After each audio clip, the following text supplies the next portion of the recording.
சில ப்ரொடியூசர்ஸ் வந்து இப்போ என்னை பற்றியே வந்து நிறைய விஷயம் வெரிஃபை சொல்லுவாங்க. என்னை பற்றியே நான் பெரிய ஆளுன்னு நான் கேட்கணும். என்னை பற்றி என்ன கேள்விப்பட்ட சொல்லு சொல்லு பரவாயில்ல சொல்லு. இப்போ ரீசன்ட் டைம்ஸ் கேட்குறேன். முன்னாடி பரவாயில்ல, இட்ஸ் ஓகே. முன்னாடியெல்லாம் வந்து கொஞ்சம் டென்ஷன் ஆக அது. இப்போ ரீசெண்டாக கூட பூங்குடி, அதை நான் சொல்லியே ஆகணும். ஒரு 2 வருஷம் வேலை இல்லாமல் இருந்தேன். சன் டிவிலேருந்து இபி அருண், அவர் யாருன்னு எனக்கு தெரியாது. பூங்குடின்றது எனக்கு கெஸ்ட் ரோல் கூப்பிட்டு கொடுத்தாங்க. So I was so happy. எனக்கு வந்து அது செகண்ட் இன்னிங்ஸ் மாதிரி எனக்கு ஸ்டார்ட் பண்ணுது. ஸோ அந்த டீமே வந்து சூப்பர் டீம். அந்த டீமுக்கு வந்து பெரிய தேங்க்ஸ்ன்னு தான் சொல்லணும். எனக்கு அது பெரிய விஷயம். அவங்களுக்கு வந்து ஒரு சின்ன கெஸ்ட் ரோல் தான், எனக்கு பெரிய விஷயம்னா ஒர்க் ரொம்ப பிடிக்குன்றதுனால சொல்கிறேன் நான். ஸோ சன் டிவி அது அருண் அவர் என்னென்னா பேரன்பு டைம்லேயே நான் அப்ரோச் பண்ணியிருந்தார் நான் பண்ணும்போது. ஸோ அப்போ நான் பண்ணாதது இப்போ ஞாபகம் வச்சுக்கிட்டு என்னை கூப்பிட்டுருந்தார். So very happy. ஜி கூட என்ன எப்படி இருக்குது ரிலேஷன்ஷிப்? இப்போ ஜி வந்து முன்னாடியும் இப்போயும் பேரன்பு டைமில் ரமணன் சார் நான்லாம் எதிர்பார்க்கல. ஏன்னா கேரக்டர் ஆர்டிஸ்டாக டேக் வந்துடுச்சு. ஸோ மாமியார், அம்மா, ஸோ நம்ம இப்போல்லாம் எங்கே வந்துட்டாங்க ஹீரோ ஹீரோயின். ஸோ நம்மலாம் என்ன, பட் டு பி ஃப்ராங்க் எனக்கு நல்ல ஒரு ட்ரீட்மெண்ட் ஜீல. இப்போவும் அதே தான். எனக்கு என்னை பற்றி என்ன கேள்விப்பட்டது சொல்லு. உன்னை பற்றி முன்னாடி கேள்விப்பட்டது கொஞ்சம் டென்ஷனாக, ஷார்ட் டெம்பர். இப்போ பூங்குடி டைரக்டரோ இல்லை வந்து மற்ற டைரக்டர்ஸோ பழைய டைரக்டர்ஸ் எங்கேயாவது மீட் பண்ணேன்னா அவங்க சொல்கிறது சூப்பர் பெர்ஃபார்மர், எவ்வளோ ஹார்ட் ஒர்க்கு, ஸ்டன்ட்ஸு, அவ்வளோ எஃபர்ட்டு, இப்படி தான் அவங்க பேசுகிறாங்க. பட் இப்போது புதுசாக ஒரு போஸ்டிங் எல்லாம் வந்தவங்களுக்கெல்லாம் வந்து அது என்னவோ தெரியல, அவங்களுக்கு பத்த மாட்டேந்து போல இருக்கு. ஸோ உன்னை மட்டும் இல்லை எல்லாரையும், பட் உன்னை பற்றி சொல்கிறாங்க. என்ன சொன்னாங்க சொல்லு. நடிப்பை பற்றி சொல்கிறாங்க, சீன் இன்டர்ஃபியரன்ஸு, அதுதான் இப்போ இதுதான் ஒன்று சொன்னேன். ரவி சாருக்கு என்னை பற்றி தெரியும். இப்போ யாரடி நீ மோகினி, தமிழ் சாருக்கு நான் இந்த கன்ஃபார்மாக தேங்க்ஸ் சொல்லணும். சஞ்சீவ் பண்ணிட்டு போயிட்டான். அந்த சீரியல் வந்து இதுக்கு மேலே டிஆர்பி வராதுன்னாங்க. சஞ்சீவ் பண்ணால் தான் டிஆர்பி வரும், ஸ்ரீ பண்ணால் வராதுன்னாங்க. தமிழ் சார் சொன்னார் நீங்கள் பண்ணுங்கள் சார்னா. நான் சொன்னேன் என் ஃப்ரெண்டு பண்ண நான் பண்ண மாட்டேன் சார்னா. எனக்காக பண்ணுங்கள் சார்னாரு. ப்ராமிஸ் பண்ண மாதிரியே நான் வெறும் 7,000 ரூபா சம்பளம் வாங்கிட்டு இருந்த என்னை வந்து யாரடி மோகினியில் காஸ்ட் பண்ணி என்னை எந்த அளவுக்கு என்ஹான்ஸ் பண்ணுமோ பண்ணி ஒரு ஸ்கிரிப்ட் தான் ஹீரோ. ஸ்கிரிப்ட் பண்ண தெரியாத கோழைங்க மட்டும்தான் ஆக்டர்ஸ் மேலே பழிய போடுவாங்க. எப்போ ஸ்கிரிப்ட் பண்ண தெரியாத யாராக இருந்தாலும் சரி. ஆனால் தமிழ் சார் அப்படி ஒரு ஸ்கிரிப்ட் பண்ணி 1400 எபிசோடு என் சம்பளத்தையும் 25,000 ரூபாய்க்கு ஏற்றி விட்டார். எனக்கு அவ்வளோ இம்பார்ட்டன்ஸ் கொடுத்தாரு. அந்த சீரியல் சூப்பராக போச்சு. அதுக்கப்புறம் வானத்தை போட அதுவும் ரீப்ளேஸ்மெண்ட். இன்னொருத்தர் போயிட்டாரு, நான் நடிக்க மாட்டேன்னா ரவி சார் நீங்கள் வாங்கினாரு. பண்ணோம் 1300 எபிசோடு. ரவி சார் கிட்ட கேட்பேன், சார் இந்த சீனை பற்றி டைலாக் மாற்றிக்கோங்க. எனக்கு ஃபோன் பண்ணி சார் இது இப்படி இருக்குது, இது நீங்கள் மாற்றிக்கோங்கன்றார். எனக்கு அந்த இம்பார்ட்டன்ஸ் கொடுத்தாரு. அங்கே இருக்கவங்களுக்கு என்னென்னா, சார் நான் சீக்கிரம் வீட்டுக்கு போகணும் சார், நீ வந்து பேக்கப் ஆகிட்டு 8:30 மணிக்கு போய் நீ ரூமுக்கு போய் தண்ணி அடிக்கணுன்றதுக்கு நாள் கிடையாது. நான் 9:30 மணி வரைக்கும் நடிச்சேன்னா 10 மணி வரைக்கும் நடிப்பேன், சீனை முடிக்கணும். அப்போ நான் சில விஷயங்கள் ரவி சாரை கேட்காம நான் எதுவுமே பண்ண மாட்டேன். உனக்கு எப்படி ஒரு தாய் செல்வம் சாரோ எனக்கு அது மாதிரி ரவி சார் எனக்கு என்னை நம்பினார். ஃபைட்டு ஸ்ரீ எடுத்துக்கிட்டோம். ராஜ் பிரபுனை, டே இந்த மாதிரி வரப்போதுரா, நான் இப்படி எழுதியிருக்கேன்டா, இதை நீ ஒன்றும் அழகு பண்ணுறா. ராஜ் பிரபுன் எனக்கு அவ்வளோ இம்பார்ட்டன்ஸ் கொடுத்தாரு, எனக்கு அவ்வளோ ஃப்ரீடம் கொடுத்தாரு. ஆர்கே சார் டேரக்டர் அப்படி ஃப்ரீடம் கொடுத்தாரு. விக்ரமாத்தன் ஒரு ஃப்ரீடம் கொடுத்தாரு.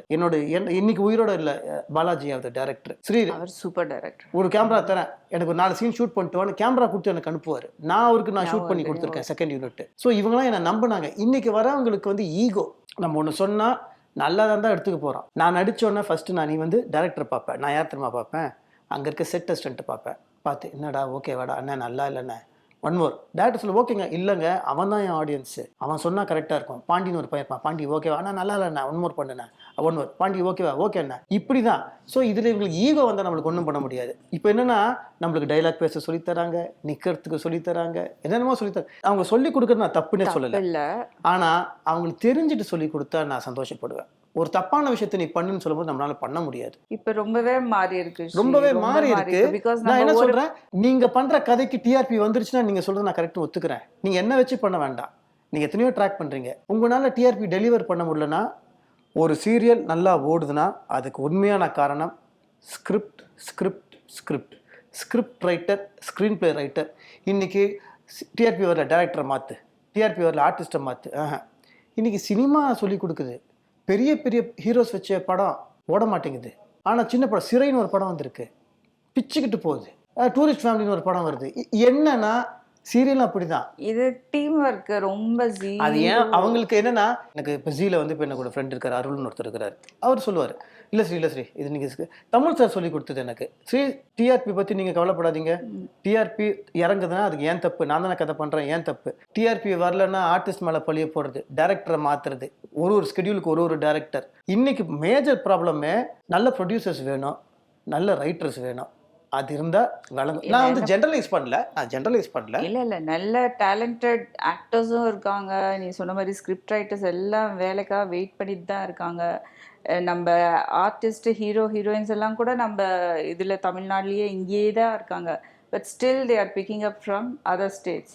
அதுக்கான ரீசனும் எனக்கு தெரியல. எனக்கு என்ன ஒன்றும் கிடையாது. இப்போ பாவனான்னு ஒரு ஆர்டிஸ்ட் கூட நடித்தேன். அந்த சீரியல் வந்து விக்ரமாசன் சார் டைரக்ட் பண்ணார். அவங்க ஃப்ரம் ஆந்திரா. ப்ராஜெக்ட் நல்லா போச்சு, நல்லா இருந்தது. பொம்மலாட்டம்னு ஒரு ப்ராஜெக்ட் நடித்தேன். அந்த ப்ராஜெக்டில் நடித்த ஹீரோயின் வந்து சிரிஜா ஃப்ரம் கன்னடா. வானத்த போடையில் வந்து தங்கச்சியை நடித்தது ஃப்ரம் கர்நாடகா. ஓகேவா? பட் இப்போ என்ன ஆயிடுச்சுன்னா, சில ஷூட்டிங்லாம் போகும்போது நம்மளுக்கு வந்து இங்கேனுமோ ஆளே இல்லாத மாதிரி. நான் என்ன சொல்கிறேன், நீங்கள் வெளியே நாட்டிலேருந்து கூட்டுவாங்க. என்னால் போய் கர்நாடகாவில் ஒரு சீரியல் கூட நடிக்க முடியாது, ஹீரோவை நடிக்க முடியாது, என்னை ஏற்றுக்க மாட்டாங்க. ஆனால் நாங்கள் உங்களை ஏற்றுக்கிறோம். பட் நாங்கள் இங்கே வந்தால் யூனியன்லேயும் மெம்பர் ஆக மாட்டோம், நாங்கள் எதுலேயும் மெம்பர் ஆக மாட்டோம், நாங்கள் அது ராங். இங்கே வந்து தமிழ் ஃபீல்டை பொறுத்த வரைக்கும் தமிழ், ஆந்திரா, கன்னடா, ஹிந்தி அப்படிலாம் கிடையாது. வி ஆர் ஆல் ஒரு ஃபேமிலி நினைக்கிறேன். அப்படி தான். அப்படி பார்த்தா நம்ம எல்லாரும் அப்படி தான். பட் இன்னைக்கு அது ராங்காக இருக்குது. இதில் சில பேர் பண்ணுற தப்புனால அதான் ஒரு டாட் வந்தாலும் அது அப்படியே ஸ்ப்ரெட் ஆகி எல்லாமே வந்து அதில் தான் ஃபாலோ பண்ணுறாங்க. ஆனால் நீ ரொம்ப ரொம்ப லக்கி. இந்த சீரியல் இதில் வந்து லேடிஸ்க்கான விஷயம் தான் அது. எப்படி மூவிஸ் வந்து ஹீரோஸ்க்கும் அந்த மாதிரி. பட் உனக்கு வந்து பொம்மலாட்டம், உறவுகள் எல்லாம் வந்து ஸ்டேட் அவார்ட் கூட வந்திருக்குல்ல. ஸோ செம்ம ப்ராஜெக்ட்ஸ். இப்போவும் வந்து யாராவது பார்த்தாங்கன்னா ஆடியன்ஸ் வந்து எனக்கு கேட்பாங்க, உறவுகள் செம்ம இது. உறவுகள் ஃபுல்லாக ஏமாள் தான் கதை. ஏமாளம் கிடையாது, நான் சொல்ல வரல, தப்பாக சொல்ல வரல. அந்த கேரக்டர் மேலே யாரடி மோகினி அப்படி தான். வானத்தை போல அது ரேர் ஆயிடுச்சு. இப்பெல்லாம் எனக்கு பயமா இருக்கு. யாரடி மோகினிலாம் வந்து சூப்பர் டூப்பர் ஹிட். என்னால கிடையாது. எனக்கு பதில் வேற யார் நடிச்சிருந்தாலும் அது ஓடி இருக்கும். ஓகேவா? ஏன்னா ஸ்கிரிப்ட் சூப்பர். அது அப்ப அந்த டைம்ல வந்து தமிழ் சார் பண்ண ஸ்கிரிப்ட் அவங்களால பண்ண முடியும். ஒரே ஒரு பிரச்சனை என்னன்னா இந்த குரூப்பிசம், இந்த ஈகோ டாமினேட்டிங். அவங்க வேலையை பண்ணாங்கன்னா விளங்கும். ஆமா, அப்பதான் வந்து ஒரு அழகான ஒரு ப்ராடக்ட் வந்து அவங்க வேலையை பண்ணணும். அவங்க வேலையை விட்டுட்டு அவங்கள கரெக்ட் பண்ணிக்கிறத விட்டுட்டு இப்போ நான் கெட்டி மேலம் ஒரு சீரியல் பண்ணிட்டு இருக்கிறேன். கெட்டி மேலத்தில் வந்து அருள் அப்படின்றவர் தான் வந்து, அவர் வந்து அட்லி பிரதரோட டீம். அவர் நாலேஜபிள் பர்சன். இப்போ அவர் இருக்கிறனால தான் நான் தைரியமாக அந்த சீரியல் பண்ணிட்டு இருக்கிறேன். பட் என்னால் வந்து இப்போ பழையபடி அதான் நான் சொல்கிறேன், எனக்கு வந்து கரெக்டாக அந்த மாதிரி ஆளுங்க வேணும். இல்லைனா நம்மளோட இன்வால்மெண்ட்டை இன்டர்ஃபரன்ஸாக நினைப்பாங்க. இப்போ ஷமிதா வந்து கரெக்ட் டைம் செட்டுக்கு போய் கரெக்டாக பண்ணது எல்லாம் பண்ணது. வெளியேனா ஷமிதா பாதியிலே விட்டு போவாங்க. ஆனால் உண்மை யாருக்கும் தெரியாது, நீ விட்டுட்டு போகல. இப்போ நான் இன்டர்ஃபியர் பண்ணுறேன்னா ரவி சாரோட பெர்மிஷனோடு தான் பண்ணுவேன். அது பண்ணால் நல்லா இருக்குன்னு ரைட்டரான ராஜ் பிரபு சார், டைலாக் ரைட்டரான பாலமுருகன், ஷோரனரான ரவி சார், இவங்க எல்லாருமே ஒரு பெர்மிஷனோட தான் பண்ணுவேன். இது வெளியே இருக்கவங்களுக்கு தெரியாது. பட் எல்லாருக்கும் நம்ம ப்ரூவ் பண்ண வேண்டிய அவசியமும் கிடையாது. ப்ராஜெக்ட் ஹிட் இல்லை, ப்ராஜெக்ட் நல்லா போச்சு இல்லை, மௌனராகம் சூப்பராக போச்சு இல்லை, வானத்தை போல சூப்பராக போச்சு இல்லை, யாரடி மோகினி சூப்பராக போச்சு இல்லை. இதுக்கு காரணம் டீம் ஒர்க். சரி, உனக்கு வந்து இப்போ மூவிஸ்னா ரொம்ப பேஷனாக நான் உன்னை பார்த்ததுலேருந்து இருந்திருந்தேன். ஸோ இப்போ உனக்கு மூவிஸ்லேயும் சீரியல்ஸும் வந்து பண்ணும்போது இந்த காலகட்டத்துக்கு நீ எது ப்ரிஃபர் பண்ணுற? மூவிஸ் தான். ஏன்னா சீரியல் ஏன் ப்ரிஃபர் பண்ணுறது இல்லைன்னா பின்னாடி நிற்க வைக்கிறாங்க. ஓகேவா? நான் எனக்கு பின்னாடி நிற்கிறத பற்றி எனக்கு பிரச்சனை கிடையாது. எனக்கு வந்து என்னென்னா அவங்க என்னமோ ஒன்று எதிர்பார்க்குறாங்க, அது கரெக்டாக தான் நான் பண்ணிடுவேன். இப்போ நம்ம எதுவுமே பண்ணாமல் புதுசாக வந்தால் பரவாயில்ல, நம்ம ஏதோ பண்ணி போயிட்டு தான் இருக்குது. பட் சினிமா பண்ணணுன்ற ஏன் ஆசைன்னா நிறையா கற்றுக்கிறேன். இப்போ நீ சினிமாலேருந்து வந்தனால தான் நீ நல்லா நடிச்சிட்டு இருக்கிற. இப்போ நான் சீரியலே இருந்தனால என்னோட ஆக்டிங்கில் எவ்வளோ குறை இருக்குன்னு எனக்கு தெரியுது. அது நான் வந்து இப்போ ஃபார் எக்ஸாம்பிள் நான் விக்ரம் பண்ணும்போது லோகேஷ் சார் வந்து என்ன கரெக்ஷன் சொன்னார், ஸ்ரீ இவ்வளோ கேப் விடக்கூடாது, நீ கேப் விடாமல் பேசுங்க. முட்டு சீரியலுக்கு போடணும்னு வச்சுக்கோங்க சார், கேப் விட்டு பேசுங்க சார், அடுத்தவங்களோட க்ளோஸ்அப் போடணும் சார்ன்றாங்க. ஏன்னா ஒரு எடிட்டர் வேலையை தான் பார்க்கணும். எடிட்டர் வந்து ப்ரொடியூசருக்கு லாபம் பண்ணி தரேன்னு ஃபுட்டேஜ் கொடுக்குறேன்ட்டு நான் இப்போ என்ன சொல்ல வரேன்னா, ஷமிதாவோட க்ளோஸ், அப்பாவோட க்ளோஸ், அம்மாவோட க்ளோஸ், குழந்தையோட க்ளோஸ், பிளாட்டியோட க்ளோஸ், நீங்கள் அங்கே போகிறீங்க அம்மாவோட க்ளோஸ், அப்பாவோட க்ளோஸ், இப்படி க்ளோஸ் போட்டு என்னன்னா அந்த டைலாக்கை ஜாஸ்தியாக்குறாங்க. இப்போ நான் வந்து ஷூட்டிங் போகும்போது அந்த அங்கே இருக்க ஷெட்யூல் லெட்டர்னு சொல்லுவார், சார் இன்றைக்கி ஃபுட்டேஜ் கொடுத்தாங்கன்னா டைலாக்கை கொஞ்சம் நீட்டமாக பேசுங்க. நான் சொன்னேன் போர் அடிக்குங்க, இப்படி ஆகிடுச்சு. நீ ப்ரொடியூசருக்கு லாபம் பண்ணி கொடுக்காத. ஒரு எபிசோடுக்கு சேனல் உனக்கு 3.5 லட்ச ரூபா கொடுக்குதுன்னா நீ அந்த 3.5 லட்ச ரூபா செலவு பண்ணு, சரியா? நீ வந்து 1/2 மணி நேரம் ஃபுட்டேஜுக்கு நீ வந்து டைலாக்கை லென்த் பண்ணி ஆளுங்களை கம்மி பண்ணி சீரியலை நாசம் பண்ணாதீங்க. இன்னைக்கு சென்சிபிள் ப்ரொடியூசர்ஸ் வேணும். அதுதான் ரொம்ப ரொம்ப முக்கியம். சென்சிபிள் டீம் வேணும். ப்ரொடியூசர்ஸ் எல்லாம் இருந்தாலுமே சொல்கிறேன், ஒரு சில விஷயங்கள் வந்து டாமினேட்டிங் அவங்க வேலை அவங்க பண்ணால் போதும். யாரடி மோகினி ஒரு எடிட்டர், என் ஃப்ரெண்டு, ஓகேவா? வானத்தை போல எடிட்டர் சஜன் எனக்கு ரொம்ப பிடிக்கும். என் ஃப்ரெண்ட். அவன் எப்படி ஃப்ரெண்ட் ஆனா டிசிப்ளின் ஃபுட்டேஜ் கொடுக்குறது அவங்க வேலை கிடையாது. டிசிப்ளின். இப்போ என்ன பண்றாங்க, ப்ரொடியூசருக்கு லாபம் பண்ணி கொடுக்குறது அது உன் வேலை கிடையாது. யார் editor, you do your work properly. என் வேலைக்கு தான் உண்மையா இருக்கிறேன். நான் வந்து வேற எதுக்கும் உண்மையா இருக்க தேவையில்லை. இப்போ வந்து டிமாண்டி காலனி நடித்தேன். அதில் வந்து அஜய் சார் சொல்லி கொடுத்தது எனக்கு நடக்க சொல்லி கொடுத்தாருன்னா கரெக்ட். அந்த காப்பை வந்து அப்படி தான் நடக்கணும். நான் போயிட்டு நான் இத்தனை சீரியல் நடிச்சிருக்கேன் எனக்கு நடக்க சொல்லி தராரு, இல்லை நான் தப்பாக நடந்தேன், என்ன கரெக்ட் பண்ணார். சரி இங்கே வாங்க மானிட்டர் பாருங்கள். நீங்கள் இந்த டைலாக்ல இங்கே நீங்கள் கேப் விட்டிங்கன்னா, இந்த கேப் விட்டிங்க ஃபார் எக்ஸாம்பிள், டேய் அவன் இந்த சைக்கோ சும்மா விடக்கூடாதுரா, அவனை வெட்டி கூறு போடணுண்டா அப்படின்னு ஒரு டைலாக் இருக்குன்னா, நீங்கள் வந்து டே இந்த சைக்கோ சும்மா இருக்கக்கூடாதுரா, அவனை வெட்டி கூடு போடணும் ஒன்றா சொல்லிவிடுங்க. நீங்கள் கேப் விட்டிங்கன்னா உங்கள் டைலாக்கு இன்னொருத்தர் மாதிரி ஓவர்லாப் ஆகிடும், உங்கள் முகம் தெரியாது. ஒரு டேரக்டராக எனக்கு சொல்லித்தராரு. நான் நல்ல டேரக்டர்ஸ் கிட்டங்க எனக்கு விக்ரமாதித்யன், நான் ஷார்ட் நடிக்கும்போது சார் அப்படின்னா, ஒரு நிமிஷம் கையில் வந்து பாக்கெட்டில் பர்ஸ்லேருந்து காசு எடுப்பார், எடுத்துகிட்டு போயிட்டு ஸ்ரீக்கு போயிட்டு அங்கே ஆட்டுக்கால் சூப் பண்ணிட்டு வாங்க, இருங்க நீங்கள் நடிக்கிறலாம் உங்களுக்கு உடம்பு சரியில்லை. இப்படி அன்பான டேரக்டர்கிட்ட ஒர்க் பண்ணவனும் இருந்திருக்கேன்.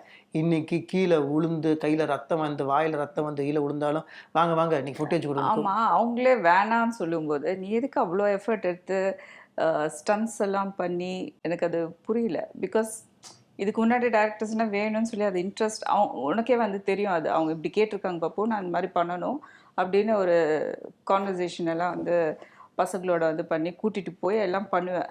அது வெற்றிகரமாக வந்துடும்.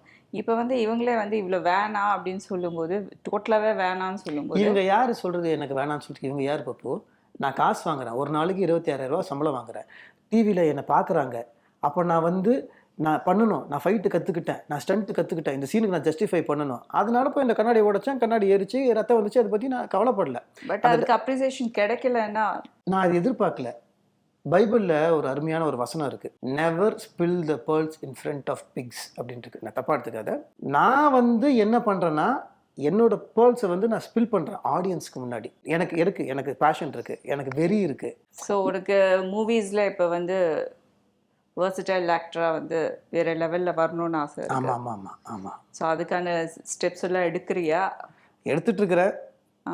அதுக்கு கரெக்டாக. பட் சீரியல் தான் மானிட்டரி வைஸாக எனக்கு பணமும் வேணும். என்னோட தாகத்தையும் என்னோட பசியும் அங்கே தான் என்னால் தீர்த்துக்க முடியும். பட் நீ உன்னோட இதுக்கு வந்து இனிமே சீரியல்ஸ் வந்து எப்படி இருக்கும்னு ஐடியா உனக்கும் இருக்குன்னு நினைக்கிறேன். இன்னைக்கு இல்லை, முடிஞ்சு போச்சுன்னு தெரியுது. முடிஞ்சு போச்சுன்றதை விட மரியாதையும் போச்சு, முடிஞ்சும் போச்சு, ஒர்க்கும் போச்சு, சாட்டிஸ்ஃபேக்ஷன் போச்சுன்னு தெரியுது. இப்போ இது நம்மளோட கதறல் மட்டும் கிடையாது, நிறைய பேரோட ஆர்டிஸ்டோட குமுறலா. அது என்ன தமிழ் வார்த்தை? குமுறல், கதறல் ஏதோ. ஆனால் இருக்கு இன்னைக்கும் என்ன, எனக்கு ஒரு ஹோப் இருக்கு. லைட் இந்த எண்ட் ஆஃப் தி டனல்னுவாங்க, அந்த டனலுக்கு கீழே எனக்கு ஒரு லைட் தெரியுது. ஏன்னா இன்றைக்கும் நல்ல ஆளுங்க இருக்காங்க. உதாரணத்துக்கு நான் சொல்லுவேன், நான் எங்கேயும் விட்டு கொடுக்க மாட்டேன். தமிழ் சார் வந்து சீலேருந்து போயிட்டார், என்ன இருக்காரு தெரியல, அந்த மாதிரி மனுஷங்க. ரவி சார் மாதிரி மனுஷங்க. இன்றைக்கி அங்கங்கே 2-3 வெளிச்சங்கள் எனக்கு தெரியுது. திருப்பி சீரியல் வந்துடும், நம்மளுக்கு திருப்பி நம்ம ஏதோ பண்ணிடுவோம். அது இல்லை, நான் மென்ஷன் பண்ண வந்தது, நிறைய பேர் ஆர்டிஸ்ட், சீனியர் ஆர்டிஸ்ட், அதாவது நம்மளை விட வந்து மூவிஸ் நிறைய பண்ணிட்டு, இப்போ ராஜலக்ஷ்மி அம்மா எடுத்துக்கோங்க, மனோஜ் சார், இவங்கெல்லாம் வந்து மூவிஸ் பண்ணிட்டு வந்தாலும் அவங்க வந்து ஒர்க் பண்ணிகிட்ருக்காங்க. இவங்களோட இதுக்கு தான் கிரவுண்டடாக வந்து ஒர்க் பண்ணிட்டு இருக்காங்க. இப்போ நம்ம வந்து இவ்வளோ ஃபீல் பண்ணுறோன்னா அவங்க எவ்வளோ ஃபீல் பண்ணுறோம், எல்லாரும் ஃபீல் பண்ணுறாங்க. அதுவும் சில பேர் வந்து சொல்லிட்டு விடுமா, இட்ஸ் ஓகே, இட் ஹேப்பன்ஸ். ஏன்னா அவங்க வந்து அப்படி வளர்ந்து வந்திருக்காங்க சினி ஃபீல்டில். ஸோ அவங்களோட இது என்னென்னா, அவங்க ரெஸ்பெக்ட் கொடுக்குறாங்க. இட்ஸ் நாட் தட் அவங்களுக்கு தேவைக்காக ஒர்க் பண்ணுறாங்க அந்த மாதிரி இல்லாமல். நான் 2-3 ஆர்டிஸ்டோட பேசினது தான் சொல்கிறேன். அவங்க இன்னுமே இவங்க இந்த மாதிரி இருந்தாலுமே ரெஸ்பெக்ட் கொடுக்கலனாலும் அவங்க கொடுத்துட்டு தான் இருக்காங்க. அதுதான் மரியாதை கொடுக்குறாங்க, பெர்ஃபார்ம் பண்றாங்க, 7 மணிக்கு வந்து உட்காருவாங்க, எப்போ போவேன்னு கேட்க மாட்டாங்க. இப்படி இருக்கவங்க தான் ஃபீல்ல சஸ்டெயின் ஆக முடியல. 25 வருஷமா நான் இருக்கிறேன். பியூட்டிஃபுல்லா இருக்கும் அவங்கெல்லாம் பார்க்கும்போது. என்ன வந்து அப்ரிஷியேட் பண்ண மாட்டாங்க, திட்டுவாங்க. அது பரவாயில்ல. இப்போ நீ என்ன திட்டின ஒரு வாட்டி ஞாபகம் இருக்கா? வீட்டில் ஒரு குப்பை நாத்தம் அடிக்குது, குப்பை தொட்டி நாத்தடிக்குது, என்ன போயிட்டு வந்து என்ன பண்ணிட்டு வந்து, அது வந்து ஒரு 11:30 மணி ஸ்லாட்டு தான். பொம்மலாட்டம்னு ஒரு சூப்பர் சீரியல். ஆமா. அதை எடுத்துட்டு இருக்கும்போது என்ன சொன்னாங்கன்னா டேரக்டர், நீங்கள் குடிச்சிட்டு வரீங்க, நீங்கள் ரொம்ப பணக்காரன், குடிச்சிட்டு வரீங்க, குடிச்சு வந்து ஹீரோயின் வீட்டு வாசல்ல ஒரு குப்பைத்தொட்டியில் விழுந்துறீங்கன்னு. சரி சார் அப்படின்னா குப்பைத்தட்டி மயிலாப்பூரில் எடுக்கிறாங்க. மயிலாப்பூர் அந்த கலைமகள் ஹவுஸ் முன்னாடி ஒரு குப்பைத்தட்டி இருக்குது. அங்கே வந்து உண்மையான குப்பைத்தட்டி, உள்ளுக்குள்ள இந்த கண்டெல்லாம் கச்ச கச்ச கச்ச கச்சன்னு கிடக்குது. இவங்க தான் செட் பண்ணுறாங்க. செட் பண்ணும்போது 2 பேப்பர் போடுறாங்க. நான் சொன்னேன், நல்லா இருக்கா சார், நான் வந்து உழுறேன், குப்பைத்தொட்டியில் விழுந்துறேன் சார். நான் விழுந்துறேன், எனக்கு அந்த குப்பைத்தொட்டி என்ன இருக்குன்னே தெரியாது. நான் நேராக போனால் குடிச்சிட்டு வர மாதிரி விழுந்து, ஏன்னா நான் குப்பைத்தட்டில் கிடக்கிறத பார்த்தா அந்த பொண்ணுக்கு வந்து என் மேலே இறக்கமே வரும். அது ரொம்ப முக்கியமான சீன். குப்பைத்தொட்டிக்குள்ளே விழுந்துட்டேன். விழுந்ததுக்கு அப்புறம் தான் தெரியும் எனக்கு உள்ளுக்குள்ளே வந்து ஷிட்டிலிருந்து ஆல் ரப்பிஷ்லேருந்து எல்லாமே இருந்துச்சு. எல்லாமே என் மேலே ஆயிடுச்சு. இப்போ அதோட வந்து நான் டைலாக் பேசி ஆகணும். அந்த சீன் வந்து எந்திரிச்சு என்னை வச்சு எனக்கு பேசணும். ஸோ கண்டினியூட்டி இருக்குது. நான் காலையிலேருந்து மத்தியானம் வரைக்கும் அந்த குப்பையோடு தான் இருந்தேன், அந்த அழுக்கோடு தான் இருந்தேன். என் பக்கத்தில் யாரும் உட்காந்து சாப்பிட முடியல. அதுக்கு குருபரன் சார் அவரை பார்த்துட்டு நான் சொன்னார், ஒரு டே ஸ்லாட்டுக்கு ஒரு சீரியலுக்கு நீங்கள் ஏன் இவ்வளோ பண்ணுறீங்க? ப்ரொடியூசர் அவர் சொன்னார், ஏன் பண்ணோம்? திருப்தி. எனக்கு அந்த சீரியலுக்கு அவார்டும் கொடுக்கல, கருவாடும் கொடுக்கல. வேண்டாம், திருப்தி ஒன்று இருக்குல்ல, நான் ஒழுங்காக பண்ணலை, மேலே இறைவன் ஒருத்தர் பார்த்துட்டு இருக்காருல்ல. யாருக்கு இல்லை குட் பாக்ஸ். இன்றைக்கி ஷமிதா இவ்வளோ வந்து கஷ்டப்பட்டு பண்ணுறாங்கன்னா, ஷமிதா மாதிரியும் ஸ்ரீ மாதிரியும் இன்றைக்கி இண்டஸ்ட்ரியில் எத்தனையோ ஆர்டிஸ்ட்டுங்க இருக்காங்க. இப்போ நீ சொன்ன மாதிரி அவங்களோட கதறல் குமுறல் தான். ஆனால் எனக்கு ஸ்டேட் அவார்டு வந்திருக்குல்ல, அது பிள்ளை நிலாக்குன்னு போட்டாங்க. மௌனராகம் இருந்தது 2017 அது. பட் ஸ்டேட் அவார்டு பிள்ளை நிலா போட்டாங்க. ஹாப்பியாக இருந்தது. ஏன்னா நான் வந்து இந்த ஜீரோ கம்யூனிகேஷன் இந்த இதுவே இல்லை எனக்கு டோட்டலாக. ஸோ அது வரும்போது சந்தோஷப்பட்டேன். ஆனால் வந்து கீழே அது பார்க்கும்போது அந்த கேட்டகரி பார்க்கும்போது கேரக்டர் ஆர்டிஸ்ட் அப்படின்னு போட்டாங்க. நான் தப்புன்னு சொல்ல வரல, பிள்ளை நிலால நான் ஹீரோயின், ஆனால் கேரக்டர் ஆர்டிஸ்ட்னு போட்டிருக்கு சார். அது கூட பரவாயில்லன்னு விட்டேன், உங்ககிட்ட போலாம் விட்டுட்டேன். அதுக்கப்புறம் சரேகாமாலேருந்து போட்டாங்க எனக்கு ஒரு போஸ்ட், அதுலேயும் வந்து கேரக்டர் ஆர்டிஸ்ட்னு போட்டாங்க. எனக்கு ஐயோ இவங்க கம்பெனிக்கு தானே அது பண்ணேன், இவங்களுக்கே தெரியல நான் ஹீரோயினா பண்ணேன்னு. ஆனால் தமிழ்நாடு கவர்மெண்ட் நம்மளை வந்து ஊக்குவிக்கிறது. ஆமாம். எனிவேஸ் தமிழ்நாடு கவர்மெண்ட்டுக்கு ரொம்ப ரொம்ப தேங்க்ஸ். ஏன்னா இது எனக்கு பெரிய ஒரு பாராட்டு. என்னோட அதுவும் 2 இயர்ஸாக ஒர்க் இல்லாமல் இருந்து அது வேற பேச்சுகளுக்கு வந்து தப்பா பேசி அந்த ஒரு மனநிலையில் இருக்கும்போது எனக்கு இது வந்து பூஸ்ட் அப் பண்ண மாதிரி இருக்கு. அப்ரிசியேஷன் ரொம்ப முக்கியம். ஸோ உனக்கு தமிழ்நாடு அவார்டு வாங்கினதுக்கு நான் வந்து உன்னை அப்ரிஷியேட் பண்ணுறேன். ஆனால் எனக்கும் சின்ன வருத்தம் இருக்குது. இந்த வருஷம் தான் நான் வந்து யாரடி மோகினி பண்ணேன், அந்த வருஷம் தான் வந்து நான் வானத்தை போல பண்ணேன். பரவாயில்ல, எனக்கு வந்து உறவுகளுக்கும் சிவசக்திக்கும் கொடுத்தாங்க, சந்தோஷம். ஒரு வாட்டி வாங்கிட்டோம், பரவாயில்ல. நம்ம பொண்ணு ரேனா, அவளை வந்து என்ன படிக்கணும் எது பண்ணணும் நம்ம பேசல, அவளா படிக்கிறா, அவளா பண்ணுறா, அக்கா பார்த்துக்கிறாங்க, நல்லா எல்லாம் இருக்குது. நாளைக்கு அவள் வந்து நான் ஒரு ஹீரோயின் ஆகணும்னு சொன்னால் நீ ஒத்துக்க மாட்டியா? ஒத்துப்பேன். ஓகே, நானும் ஒத்துப்பேன். அது அவள் இஷ்டம். ஏன்னா நம்ம இருக்க ஃபீல்டை நம்மளோன்னா எப்படி, அதுதான். ஸோ அதுதான் கன்க்ளூட் பண்ணணும்னு நினச்சேன். எனக்கு என்ன ஞாபகம் இருக்குன்னா, ஒரு நாள் நான் மகேந்தர் ஃபோன் பண்ணுறாப்புல, இது மாதிரி கமல் சார் ஆஃபீஸில் இருக்கும்போது அங்கே ஃபோன் பண்ணுறாப்புல, மேடம் பேசணுமாண்டா. யாரா அப்படின்னு பார்த்தா ஸ்ரீபிரியா மேடம். ஸ்ரீபிரியா மேடம் வந்து உடனே வந்து நான் வந்து எனக்கு சின்ன வயசுலேருந்து அவங்க பார்த்துருக்காங்க, என்னை பற்றி தான் பேச போகிறாங்க, என்ன அப்ரிஷியேட் பண்ண. செம்மையாக இருந்துச்சுடா சீரியல், சூப்பர்ரா, ஷமிதா பின்னிட்டாப்லடா. என்ன சொல்கிறீங்க அப்படின்னா, மௌனராகம் பார்த்தேன், என்ன ரியாக்ஷன், என்னம்மா நடிச்சான்னு 1/2 மணி நேரம் உன்னை பற்றி பேசினாங்க. Versatile actress Sripriya madam. அவங்க கமல் சார் ஆஃபீஸ்க்கு போகும்போது மகேந்தரை பார்த்து, மகேந்தர்கிட்ட ஸ்ரீயோட ஒய்ஃப் நம்பரை பேசணும்னு சொல்லி மகேந்தர் வந்து என் நம்பரை கொடுத்து, இது என்னன்னா ஞாபகம் இருக்கு எனக்கு. அதே மாதிரி வெண்ணிடாரைமூர்த்தி சாரும். ஆமாம், 2 பேருமே பேசினாங்க, husband and wife. Sripriya madam வந்து நான் ட்ரிவாண்ட்ரமில் இருந்தேன், நீ எனக்கு இன்ஃபார்ம் பண்ணலைன்னு நினைக்கிறேன். நான் கேஷுவலாக அட்டென்ட் பண்ணி நான் ஸ்ரீபிரியா பேசுகிறேன், சொல்லுங்கள், மௌனராகம் பார்த்தேன். ஆனால் வாய்ஸ் வந்து கொஞ்சம் ரெக்கக்னைஸ் பண்ணேன். நான் சொன்னேன், மேடம் நீங்களா அப்படின்னா, ஆமாம்மா நான் ஸ்ரீகிட்டேருந்து நம்பர் வாங்கினேன். ஓ அப்படியா மேடம், நீ உன் பேர் சொன்னோன்னா டபுள் கன்ஃபார்ம் ஆயிடுச்சு எனக்கு. அப்புறம் ரொம்ப அழகாக வந்து பேசினாங்க, நல்லா அந்த சின்ன சின்ன ரியாக்ஷன்ஸ் இதுதான் சொன்னாங்க. சொல்லிவிட்டு காட் பிளெஸ் சொல்லிவிட்டு வீட்டுக்கு வர சொன்னாங்க, சாப்பாடுக்கு வர சொன்னாங்க. அவ்வளோ க்யூட்டாக பேசினாங்க. அதெல்லாம் வந்து இப்போல்லாம் நினைப்போம், நம்மளே சீரியல், நானே வந்து என் சீரியல் பார்க்க மாட்டேன். அப்படி இருக்கும்போது அவங்க பார்த்துட்டு டைம் எடுத்து ஒருத்தங்க கிட்டேருந்து நம்பர் வாங்கி அப்ரிஷியேட் அவங்களுக்கு பண்ணணும்னு அவசியமே இல்லை. அவ்வளோ பெரிய ஆர்டிஸ்ட்டு.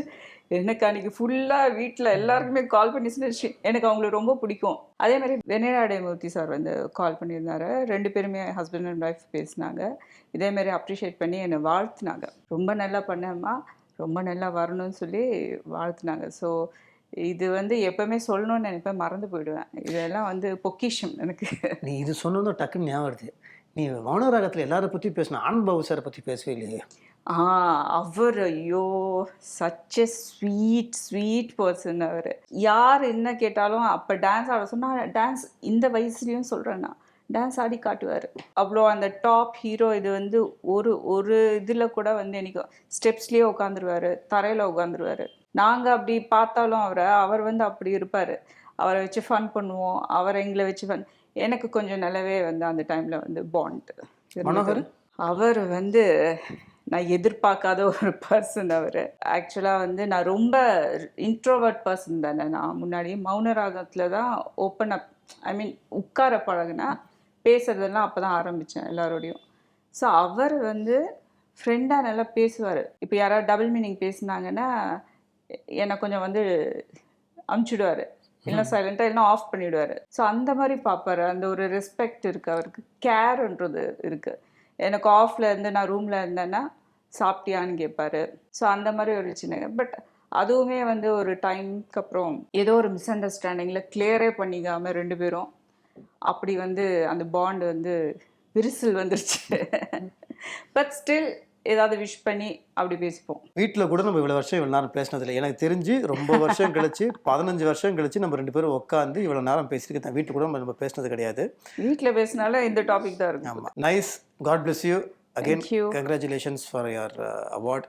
அவார்டுக்கு மேலே நிறைய பேரோட மனசில் இடம் பிடிச்சிருக்கோம். பரவாயில்ல, இன்றைக்கி நம்மளுக்கு சில பேர் சில விஷயங்கள்லாம் சொல்லி கொடுக்குறாங்களா, அப்படியா, ஓகே ஓகே ஓகே அப்படின்னு தலையாட்டிட்டு நானும் இது உனக்கு மட்டும் அட்வைஸ் இல்லை, எனக்கும் அட்வைஸ். நம்மளுக்கு ஈகோ கிடையாது, பட் ஓகே, இதுவும் கடந்து போகும். Okay, thank you, thanks for coming. இப்போவாது சொல்லி என் சேனல் பேர் என்ன?